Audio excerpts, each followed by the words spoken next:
আসসালামু আলাইকুম। কেমন আছেন সবাই? আশা করছি সবাই ভালো আছেন। আলহামদুলিল্লাহ আমরা বেশ ভালো আছি। আজকে একটা রৌদ্রোজ্জ্বল দিন। সকালে নাস্তা করে আমার হাজবেন্ড বলছে বাইরে ঘুরতে যেতে ইচ্ছা করছে। আমি আবার মধ্যে বলেছি যে হকি পকে আইসক্রিম খেতে ইচ্ছা করছে। তখন বলছে ঠিক আছে, ওয়েদারটাও খুব ভালো, ছামার ছামার ভাইব আছে, চলো আমরা যাই মিনি আইসক্রিম খেতে রকি পার্কে, মাউন্টেন রকি পার্ক। তো ওই তো দুজনে বেরিয়ে পড়লাম। এখন তো বাচ্চা বড় হয়ে গেছে, বাচ্চা আসে না, বাচ্চার আলাদা একটা জগৎ তৈরি হয়েছে। তো দুজনেই কিছু করার নেই, রান্না ছিল না দুপুরে, বেরিয়ে পড়লাম। এরই মধ্যে আপনাদের সাথে কথা বলতে বলতে পৌঁছাই গেছি রকি পার্কে। রকি পার্কে পৌঁছাই দেখি পার্কিং করার কোনো জায়গা নেই। 3-4 বার ঘুরে ঘুরে তারপরে গাড়ি পার্ক করতে হয়েছে। আর আগে এখানে টাকা লাগতো না, বাই দ্য ওয়ে এখন কিন্তু পার্কিং করতে টাকা লাগে। টাকা মিন্স ডলার লাগে। তো যারাই আসবেন তারা একটু চেক করে আসবেন। আর এখানে এসে বাইরে থেকে আমরা দেখছি আইসক্রিম শপ। আইসক্রিম শপে মানে ভিতর থেকে বাহির পর্যন্ত লাইন। আর এই যে লোকজন সব রৌদ্রোজ্জ্বল দিনের সেই ছামার ছামার ভাই নিচ্ছে, সব হাঁটাহাঁটি করছে, কেউ বাচ্চা নিয়ে বেরিয়েছে, কেউ ডগে, কেউ তার পার্টনার নিয়ে। বেশ খুব ভালো লাগছিল। ভিতরে যে আইসক্রিম নিলাম, ভাবলাম একটু শ্যুট করবো ভিতরেরটা। এত মানুষের ভিড়, আমি মুভ হতে পারছিলাম না। এরই মধ্যে যতটুকু পেরেছি ততটুকুই শ্যুট করলাম। তো কিছু করার নেই, আসলে সবাই এনজয় করতে বাইরে বেরো হয়েছে বাচ্চা নিয়ে। এখানকার শীতের দিনে যেরকম আর কি হয়। পরে আইসক্রিম নিয়ে আমরা বাইরে বেরিয়ে গেলাম। বাইরে বেরোতে বেরোতে একটা জিনিস দেখলাম যে মানুষ যার যার মতো জীবনটাকে উপভোগ করে। আসলে ছোট্ট একটা জীবন, যখন যেমন সেটাকে উপভোগ করাই বেটার।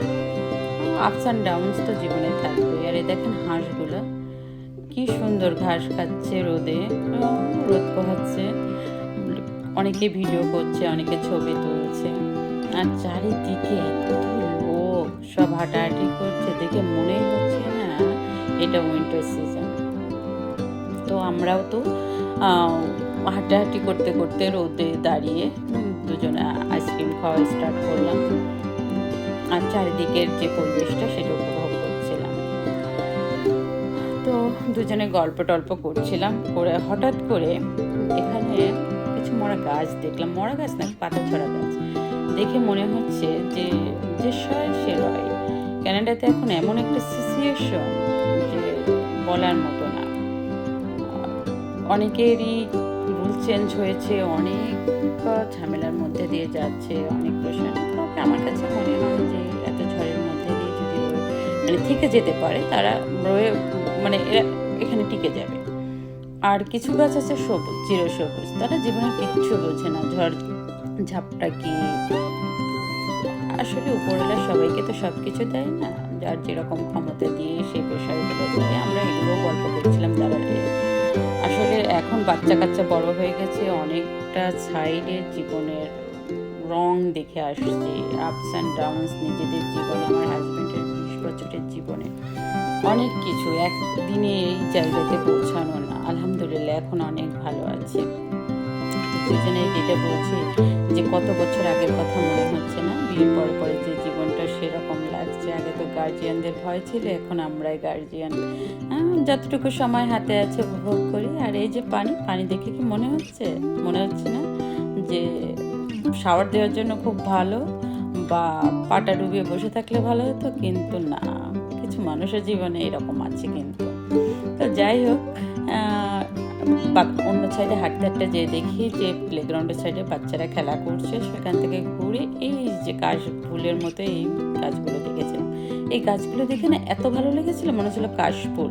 বাস্তবে দেখতে সুন্দর লাগছিল, কিন্তু ছবি তো ভিডিও করেছি, অতটা ফোটে নেই। আর এই তো ঘুরে টুরে চলে আসলাম। আমরা ঘন্টাখানেক ওখানে ছিলাম, শীতের মধ্যে তো বেশি থাকা সম্ভব না। আর রাত্রে বাসায় এসে তন্দুরি চিকেনের আয়োজন করছি। আমি তন্দুরি চিকেনটা বাসায় করি, এবং আমার বাসার অপোজিটে একটা উস্তাদ রেস্টুরেন্ট আছে, ওখান থেকে আমি নান কিনে নিয়ে আসি। সহজেই বাসায় খুব নাইস ডিনার হয়ে যায়। তো সেটারই প্রিপারেশন, ফয়েল পেপার, তার উপরে বাটার ব্রাশ করে নিয়েছি। আর এরপরে চিকেন দিয়ে দিলাম, তারপর বেক হবে। বেক হতে 45 মিনিট 40 মিনিট মতো টাইম লাগে। 2বার করে একটু দেখে নিয়েছিলাম, হয়ে গেছিলো। আর এরই মধ্যে আজকে আপনাদের কাছ থেকে বিদায় নিচ্ছি। যদি আমার ভিডিওটা ভালো লাগে, উপভোগ করে থাকেন, সাবস্ক্রাইব করবেন,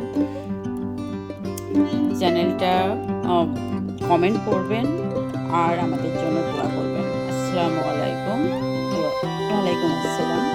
এরই মধ্যে আমার ব্লগটা শেষ করছি। আল্লাহ হাফেজ। আমি ভাবছি ভিডিওটা শেষ হয়ে গেছে, কিন্তু ভিডিওটা তো শেষ হয়নি।